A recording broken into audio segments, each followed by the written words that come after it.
এলাকায় ব্যাপক জনসমর্থন থাকায় অনেকটা স্বাচ্ছন্দ্যে নির্বাচনী প্রচারণা চালাচ্ছেন পটুয়াখালী ১ আসনে বিএনপি প্রার্থী সাবেক বিমান বাহিনী প্রধান ও সাবেক মন্ত্রী আলতাফ হোসেন চৌধুরী। এদিকে জামায়াতের ১১ দলীয় জোটের প্রার্থী এবি পার্টির মোহাম্মদ আব্দুল ওহাব মাঠে শক্ত অবস্থান তৈরিতে আপ্রাণ চেষ্টা চালাচ্ছেন। ভোটাররা বলছেন এলাকার উন্নয়নে ভূমিকা রাখতে পারবেন এমন প্রার্থীকেই ভোট দেবেন তারা। খায়রুল ইসলামের রিপোর্ট। সদর, মির্জাগঞ্জ ও দুমকি উপজেলা নিয়ে গঠিত পটুয়াখালী ১ আসনে শেষ দিনেও প্রচারণা চালিয়েছেন প্রার্থী সমর্থকরা। চাঁদাবাজি, দখল বাণিজ্য প্রতিরোধ ও এলাকার উন্নয়নে যোগ্য প্রার্থীকে ভোট দেওয়ার কথা জানালেন ভোটাররা। তারা বলছেন এক্ষেত্রে এগিয়ে আছেন বিএনপি প্রার্থী আলতাফ হোসেন চৌধুরী। পটুয়াখালীবাসী এমন একজন প্রার্থী আশা করি যিনি আমাদের সকলকে বুঝবেন, ১ আসনের উন্নয়নমূলক কাজ করবে, সেরকম একজন সৎযোগ্য প্রার্থী আসুক। তার নাম এয়ার ভাইস মার্শাল আলহাজ আলতাফ হোসেন চৌধুরী সাহেব। প্রত্যেকটি মানুষের কাছে সে একজন জনপ্রিয় মানুষ।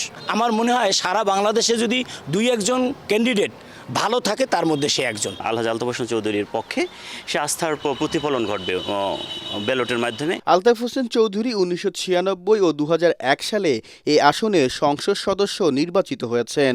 মানুষের মাঝে তার গ্রহণযোগ্যতাও রয়েছে। এবার বিজয়ী হলে কঠোর হাতে দুর্নীতি প্রতিরোধ করে আইন শৃঙ্খলা পরিস্থিতির উন্নতির প্রতিশ্রুতিও দিচ্ছেন তিনি।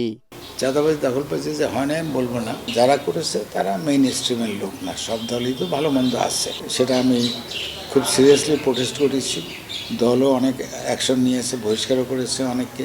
যদি বিএনপি ক্ষমতায় আসে এই চাঁদাবাজি দখলবাজি এগুলো কন্ট্রোল হয়ে যাবে। অন্যদিকে এবি পার্টির প্রার্থী Mohammad Abdul Wahab level playing field না থাকার অভিযোগ করেন। এখানে লেভেল প্লেইং ফিল্ড নাই, একদমই নাই। আমার ব্যানার ছেড়া হচ্ছে, আমার একজন সাপোর্টারের দোকান পড়াই দেওয়া হয়েছে এবং বিভিন্ন জায়গায় ঝুঁকিপূর্ণ কিছু সেন্টার আছে, সেখানে বলছে তোমরা এখানে আসবে না, আসলে খবর আছে।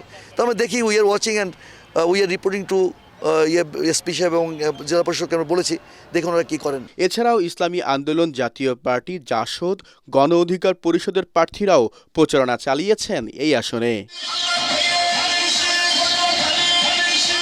খায়রুল ইসলাম, এটিএন বাংলা, পটুয়াখালী।